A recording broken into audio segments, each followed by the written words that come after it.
Morning, everyone. It's your boy Zuconius, and I actually, you ever have like a dream or you have like a memory and you're really trying to like pull it out and you just can't quite get it out? There's like little bits and pieces that I like. I know I had a dream last night, but I just can't.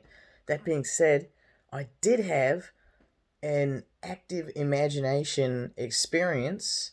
It was kind of like a moment where I just said, you know what, I'm just gonna let it happen. I'm just gonna let the imagination take over. And I was already very tired, so I was able to like create this like hallucinatory state in my bed, like I was dreaming, but with my eyes open. It was interesting.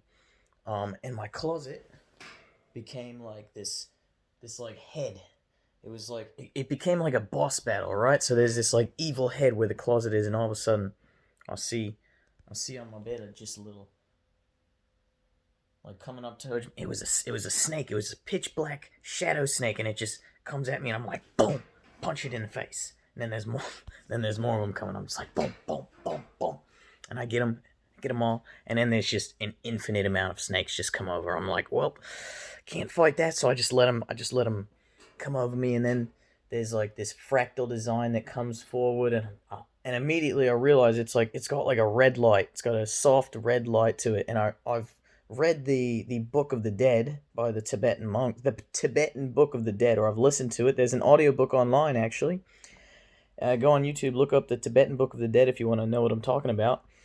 But there's a soft red light, and I'm like, oh, I remember this. When you die, don't look at the soft red light. Look at the sharp white light. So I look up to the moon in the window right over there. I looked at the moonlight, and I kept looking at the light, searching for that bright, sharp white light, and I couldn't find it, but the red light went away, and I realized I wasn't dead, so, like, yeah, like, alright, well, I guess that was. Don't look at that light yet, you're not dead yet. And then I beat the boss. That was my boss battle IRL with active imagination. It was fun. Carl Jung has definitely reminded me how crazy the human imagination can be if you just believe. If you just believe. Just like SpongeBob said. You just gotta believe. And that wasn't real to anyone else. Like, I'm aware of that. It was real subjectively. But there's something still to be said about that. Like, did I create that fractal design? Did I come up with the snake, the face? No.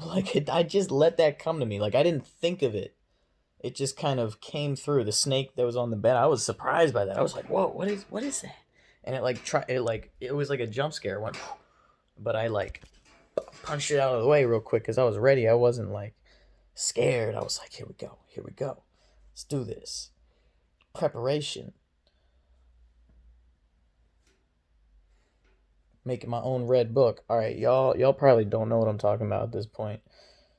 Uh, I'm gonna be a dream interpreter at some point, so I gotta understand the teachings of the unconscious.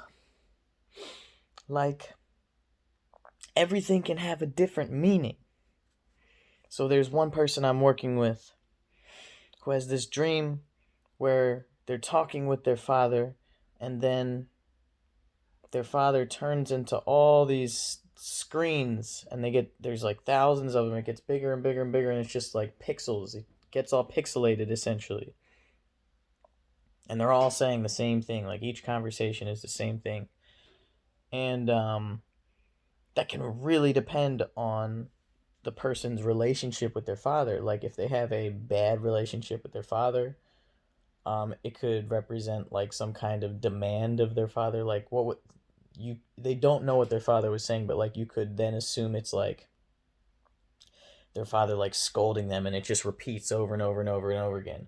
Maybe they just don't have a very meaningful conversation when they talk, so it's just the same, like, hey, how you doing? Good. Hey, how you doing? Hey, how you doing? Hey, how you doing? It just keeps adding on like pixels.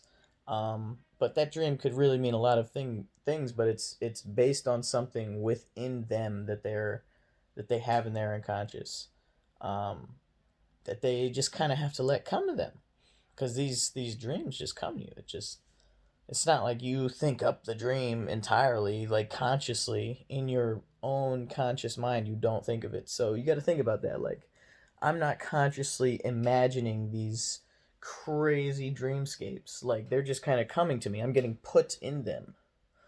Um, yeah. And maybe you can, like, warp it.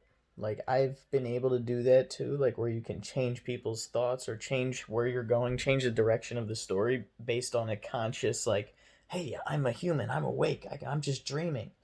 That's the ego, like, taking control of the dream. But you could also just not do that and just try to remember everything that happens and just let the dream play out. Because invoking your conscious ego into the dream from the self could be a little, like, overpowering. That being said, I don't know. I don't know. Do you really want to put your conscious decisions into your unconscious dreams? Your dreams might be trying to tell you something. But that's just a theory, a dream theory. Until next time, peace.